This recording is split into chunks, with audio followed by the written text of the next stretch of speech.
We're going to take a quick look at scatter graphs. One of the first things we want to be able to recognise when we look at a scatter graph is the type of correlation. So we've got three scatter graphs here. The first one shows positive correlation, and in positive correlation, as the value along the x-axis increases, so along this axis, as this value increases, the value along the y-axis also increases. So they're both increasing. In the next graph, we have our negative correlation. And this means as the value of the x-axis increases, the value on the y-axis is decreasing. So one increases, the other decreases. And finally, no correlation. This is where there's absolutely no relationship between the x and y-axis. There is no relationship identified between the two variables. So if we take a look at a few exam questions, so here you can see the scatters are plotted in this sort of downward grouping. So that is the negative correlation. So we'll just read the question. Scatter graph shows some information about 8 cars. For each car, it shows the engine size in litres. So you have the engine size in litres along the bottom here. And it says, and the distance in kilometres. So up the side, we have the distance here in kilometres. The car travels on 1 litre of petrol. So it says, what type of correlation does this scatter graph show? So as you can see, the engine size is increasing. The number of kilometres is decreasing. So this is a negative correlation. Now, it then says, for the second part, a different car of the same type of engine is 2.5 litres. Estimate the distance travelled on 1 litre of petrol. In order to do this, we need to draw on our line of best fit. And the line of best fit needs to go through as many of the little plots as possible. Now, there is no way to actually hit all of those plots. It's a matter of trying to hit as many as you can. So if we place our ruler,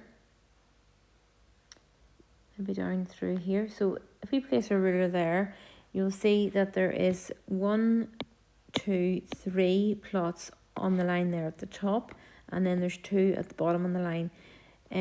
We'll just draw our line through there because that seems to represent fairly well our results. Okay, and I'll remove our ruler then. So as you can see from where I've drawn our line, there's 1 up here above the line, and there's 1, 2-ish below the line. So that's a pretty even amount of plots on either side of the line. So this is a fairly good representation of the plots on the line. So we're going to use our line of best fit now to estimate the distance travelled on 1 litre of petrol. So, estimate the distance travelled on 1 litre of petrol by this car. So this is a 2.5 litre engine car. So our engine size, we're going to go to 2.5, and we're going to draw a line up there. You should probably use a ruler for this to get as accurate as possible. Draw to where it meets the line of best fit, and then go across. So from there, I'm going to go across. Again, if you do this with a ruler, you're going to get a more accurate picture. So we've got 10. Now, we need to be careful here. We need to work out what these are, each increment. So there's 10 wee squares representing a distance of 2. So it goes from here 10 to 12. So 11 would be halfway in the middle. So the 10 squares representing 2. So these must go up in 0.2. So there's 10, 10.2, 10.4, 10.6. And then we would have 10.8 there and 11. So we're in here at about 10.246, 10.7 kilometres. Now obviously this depends on where you've put your line of best fit. So you may get a slightly different answer from someone else, and that's okay. But we do want to have it should be within the same kind of area, because our line should be representing the majority of our plots. Okay, let's take a look at another question here.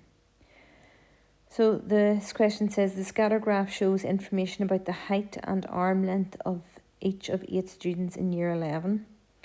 And the first question you're asked is what type of correlation does this scatter graph show?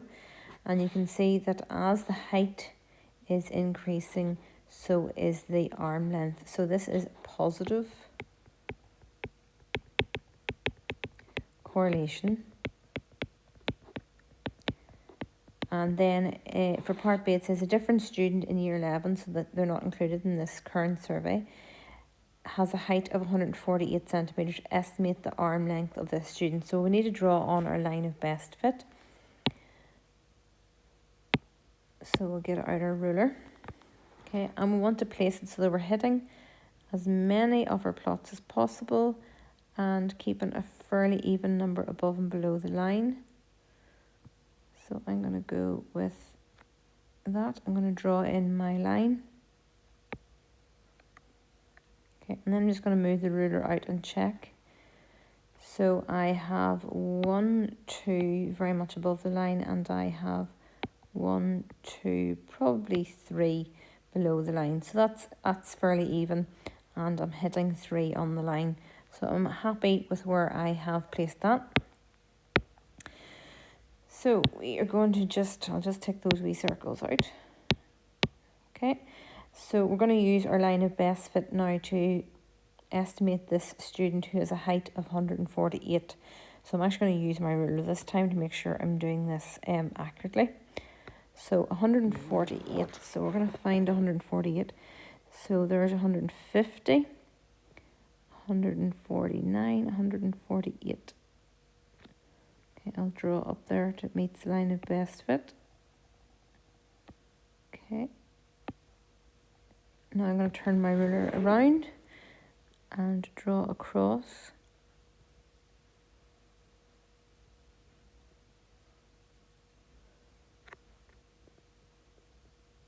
I want to do this as accurately as possible. I think my line's a little bit low there, so I'm going to take that out.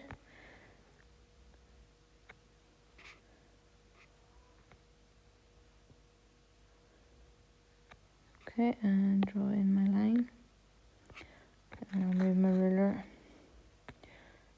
off. So 148, if you go up and across, this is coming in at 81, 2, 3. I would say it's 84. So it's 84 centimetres. So a student with 148 centimetres of height should have roughly an arm span of 84 centimetres. So I'll give you one more question here to take a look at. So if you want to work through this yourself, you pause the video and you try and answer these questions yourself, and then you can unpause the video and check if you're getting similar answers to me. So on a particular day, a scientist records the air temperature at 8 different heights above sea level. The scatter graph shows the air temperature y degrees Celsius at each of these heights, x kilometres. So the x axis here is the height above sea level, and the y-axis is the air temperature above sea level. So A says use the scatter diagram, write down the air temperature recorded at a height of 2.5 kilometres above sea level. So there's one already recorded here at 2.5, so here's 2.5. That's this is x here. So we want to read across and see what temperature that was. So if you go across your line here, is 2 degrees Celsius. Okay, sorry, I just want to take that out. So that's 2 degrees Celsius. Then it says describe the correlation between the air temperature and the height above sea level. So as the height here increases, the air temperature is actually dropping. So the further we go across this scale, the air temperature starts to drop down. So this is a negative correlation.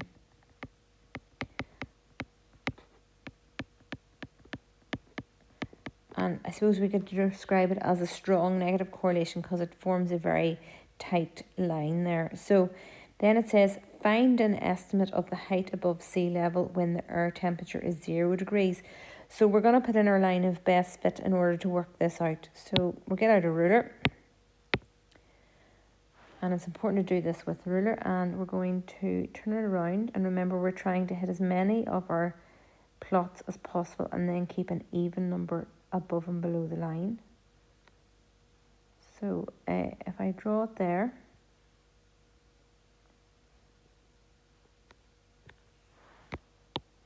then we will check that. Okay, so I'm not really sure about that. I'm just going to move it a wee bit more. I think right there. Okay, I'm going to remove my ruler now to see. I've went a wee bit long at the bottom with that.